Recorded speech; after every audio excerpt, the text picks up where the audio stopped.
If you are familiar with my channel, you'll know that I'm not very experienced with organics. Well, I'm feeling pretty inspired and ready for a challenge today, so I figured in this episode of Creative Quick Builds we would tackle just such a thing over in the Dark Forest Barn, which happens to be very far away. I did not plan this intro very well. Oh well.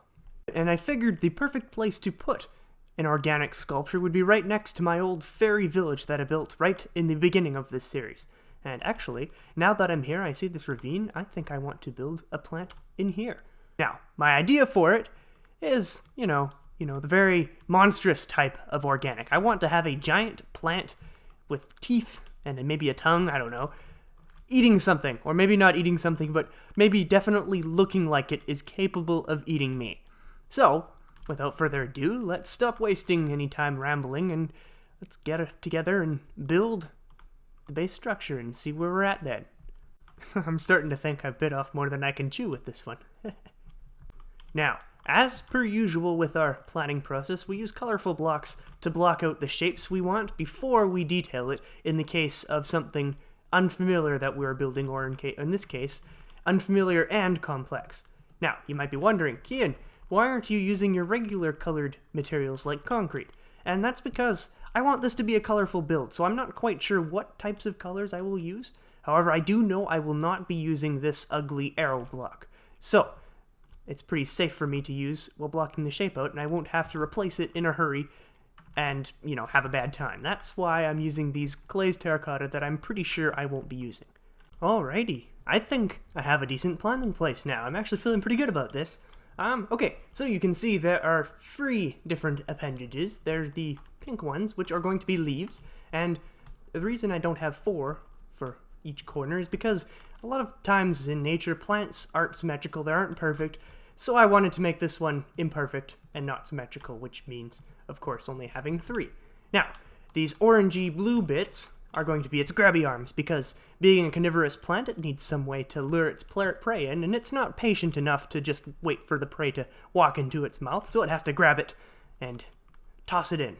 Now, this might be pretty obvious now that you've seen the other 2 limbs. This is going to be its neck, and this lapis block up here is where it's going to have its head.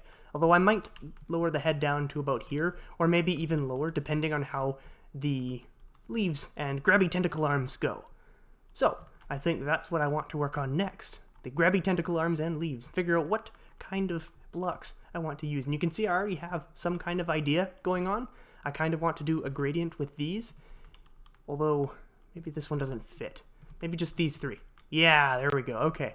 And I kind of want to make a gradient like this to kind of represent some real-life carnivorous plants.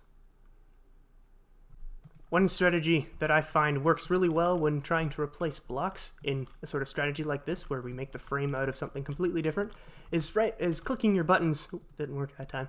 Clicking your break and place buttons really, really quickly, and you can often replace blocks that are in midair like that. It's really convenient. It helps a lot, and it's a good tool to use. Just takes a little bit getting used to, but once you get used to it, it works out nice. There we go, that's not so bad. I'm a little bit disappointed at how well the clay blends in with the jungle, so I might try replacing it with something else. However, everything else about it I'm really happy with. It's definitely got the right shape. I wanted a spoon shape, so it would look kind of like, the flower head with all the teeth and gnarly bits could kind of retract and be covered by these. Alrighty, I've solved it, I think. Just smattering a little bit of green concrete in with the terracotta has helped these leaves pop out nicely, so I think it's nice to call them done, and let's move on to the tentacles. Now, my next dilemma is to figure out what material I want to use for them, and I've kind of been debating on white terracotta or blue terracotta, light blue terracotta.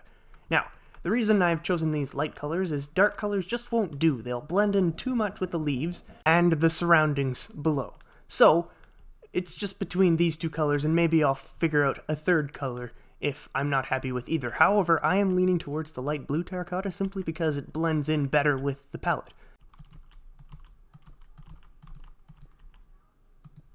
Yep, I like the blue.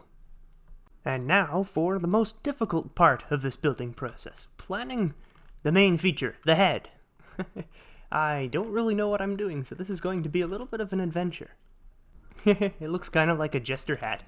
Anyways, I figured out the kind of style I want. I'm going to try to make it sort of like a demonic tulip, because, well, I mean, that seems pretty original and fun, and that's kind of the shape that's formed before me. I've just been placing blocks, and things have been happening. I don't know. It's as big as I was envisioning it to be. However, if I make the head any bigger, it's going to look out of place. So I think this is a manageable size.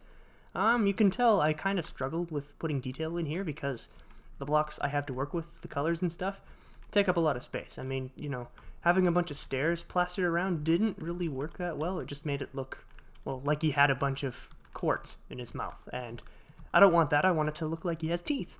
So I think end rods are the best option right now, facing upwards. Obviously, in real life, this wouldn't be very effective because, I mean, plants usually have their teeth facing inward like this.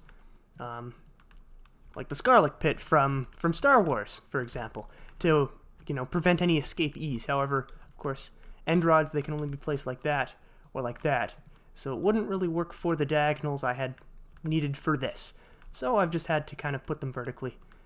So this isn't as amazing as I thought it was going to be. However, I do like the way it looks from back here. And the important thing is I got the tongue in, which is, you know, arguably makes up for everything else.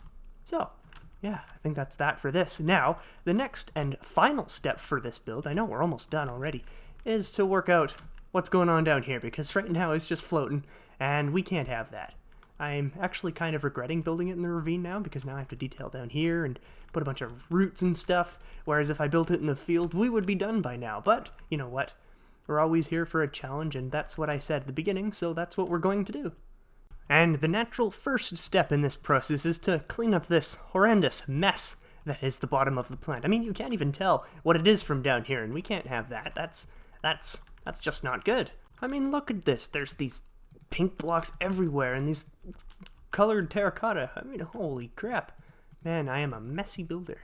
Actually, we probably need that. That's the center. Here, I'll put these there. Aha, now I'm not regretting this at all. I'm actually really enjoying the way this has turned out.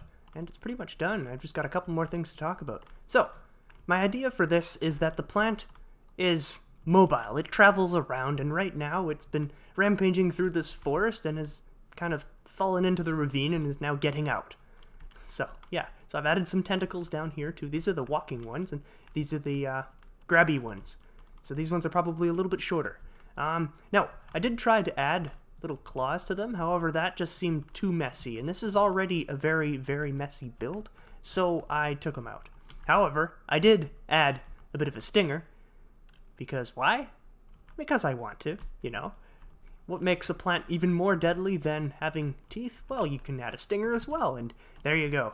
Now we've got a double deadly plant. I think that's amazing. Now, like I said before, this is a very messy build, and there are definitely improvements that can be made. However, this is about at the limit of what I can do, so if you have any suggestions or comments to make improvements, please let me know and put them in the comment section. I love talking to people and getting feedback. It's one of my favorite things about making YouTube videos.